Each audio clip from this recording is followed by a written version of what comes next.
me, what's going on for you? How could I help? So I took the LSAT, I want to say in February of last year, and I had a lot of anxiety about it. I did not score well at all. And so my confidence in it just completely plummeted. And so I'm really thinking about taking it again. In all honesty, I just want to take it right now to kind of conquer my fear. Because I suffer with a lot of anxiety already. So I want to conquer my fear of taking the test again and raising my score. I don't have a definitive date of when I'm going to take it right now, probably in the summer, more likely. It will be this year in 2020. I will say that. But I have no idea where to start. I did enroll in, when I was studying for it the first time, in, I want to say Kaplan, the courses.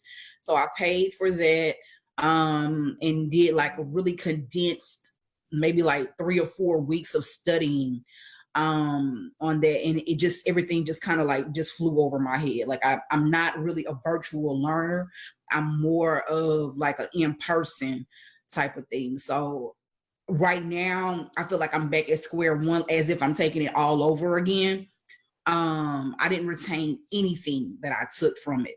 So I'm just kind of like in a place of, I want to take it to conquer my fears and to bring my score up right now, in all honesty. I hear what you're saying, and we can get into all of that. But one question that came to mind is, now that people are under quarantine, in-person learning is no longer an option. How will you adapt to learning virtually? I really don't know, in all honesty, as of right now, because I do work, and I work full time. And so every day something is changing with my job. So like we're working from home some days we're not. So like today, I'm not working from home. So I do have the time right now of quarantining, of when I'm not in the office, to work, because my workload is not that extremely high as to where I'm going to be spending full days at home working. So even if I work from home in a day, I might accumulate 3 or 4 hours. So I do have the time. I do want to get a regimen. Like I want to feel like I'm being productive and not just wandering away the days. So I do have to kind of like put some kind of fire up under me. So I was thinking about like just kind of creating a schedule of like, some of the things that I could do, not trying to bulk a full day of studying in, but if I could get a strong 3 or 4 hours in a day, then I think I'm okay. Nice. And to be honest, most people can't really do more than 3 to 4 hours of productive studying anyway. Okay. And I agree that whether you're taking an in-person class, an online class, self-studying, regardless, a lot of the work is going to happen on your own anyway. And so no matter what your prep routine is, you've got to have that plan of attack, so that step by step, day by day, you know exactly what to do and what not to do every single day over the course of your prep. Mm-hmm. And that's actually one of the first things I put together back when I started teaching the LSAT full time. I created detailed day by day study plans to help you do just that, to help you build the foundation first before you jump into doing timed exam after timed exam. Mm-hmm. Now, when you took this course, and you said it wasn't really working for you, you mentioned that it was compressed, like an express course, just kind of condensed, in a sense. So what happened was, initially I signed up for an in-person class, and the day that I went to class, I found out that there were not enough people enrolled in the class to have an actual teacher teach us the class. So the day that I went to class, I found out, hey, they're not even having this class. And so then I got in contact with Kaplan, and they said, well, hey, we're doing this online class. It was literally, I want to say maybe 3 or 4 weeks. And you studied from, maybe like you did the work, you were online maybe 4 hours of the day. So maybe like from 6 to 10 every day. And it was a lot. No reason to structure it that way. There's no reason to do it that way. I mean, I get in person, there's logistics of renting the room, having everybody commute there. But one of the nice things about online is that you can make the classes shorter so you don't get tired and your attention wanders. It's hard to stay focused for 4 hours in any class, whether it's in person or online. Well, yeah, but actually that was the in-person class was canceled the day that I went.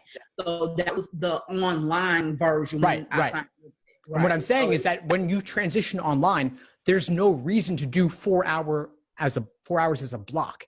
Mm-hmm. When you go online, you should gain the flexibility of having shorter, more frequent classes, because the logistics of renting the room and getting everybody together is no longer an issue. And so, I canceled all my in-person classes back in February when I saw this coronavirus thing was going to pick up.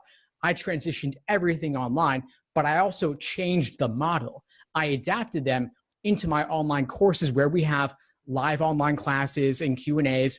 We have group coaching sessions, but there's never a 4-hour chunk or even a 2-hour chunk. I try to keep things to max 1 hour, maybe an hour and a half if a lot of people showed up to the class and I want to get to everybody's questions, but you never need to go longer than that.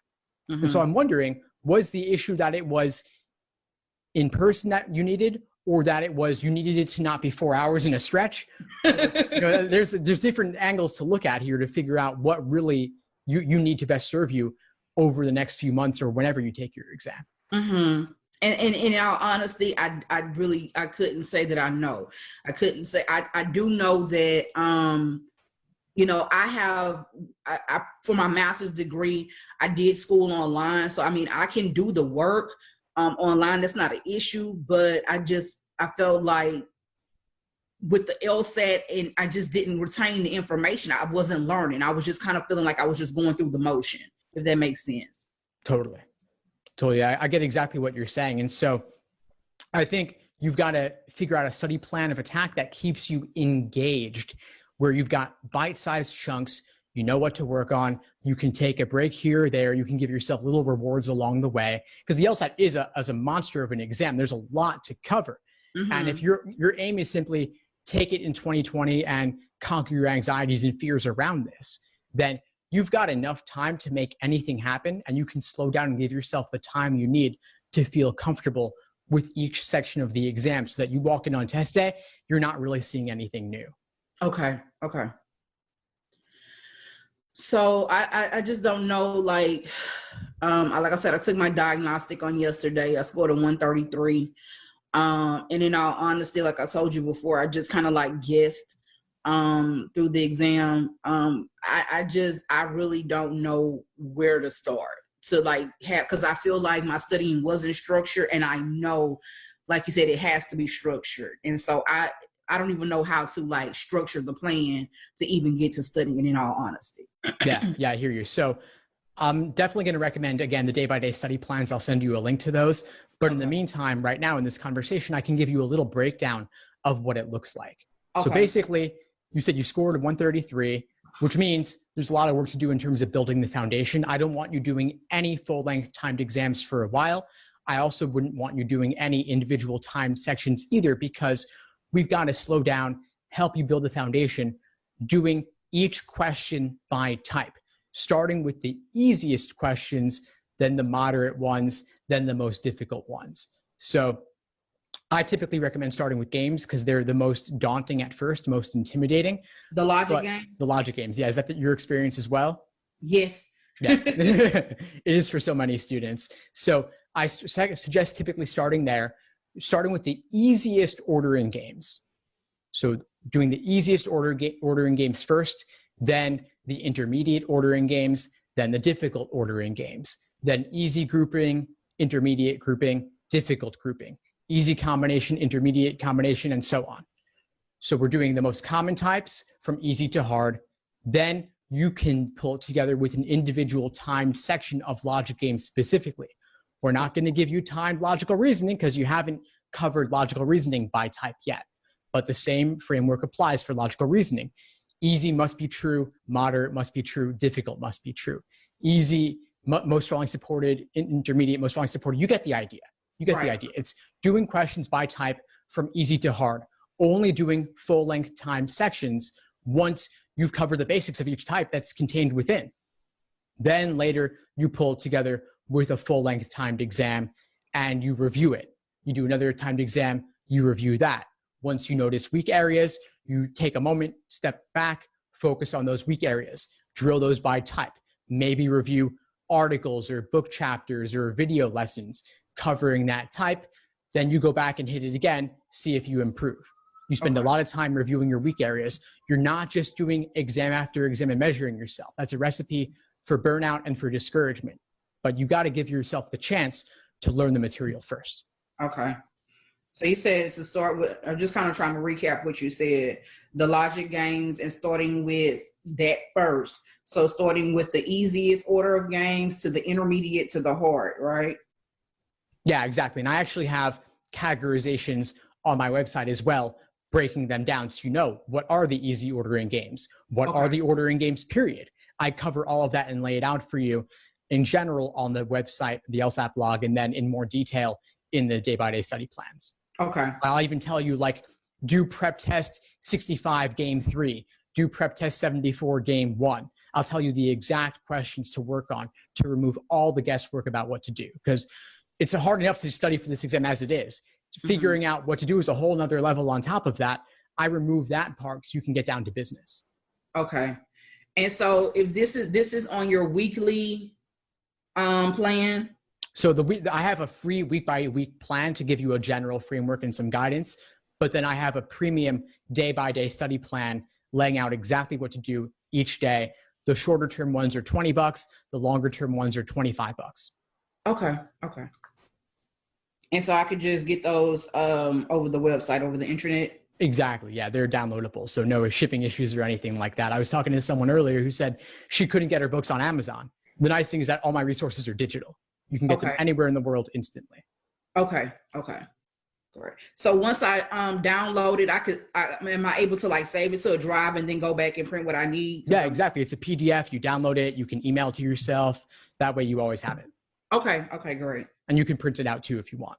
Okay. Some people like to do that so they can check things off as they complete them. Yeah. I'm kind of like a hands-on.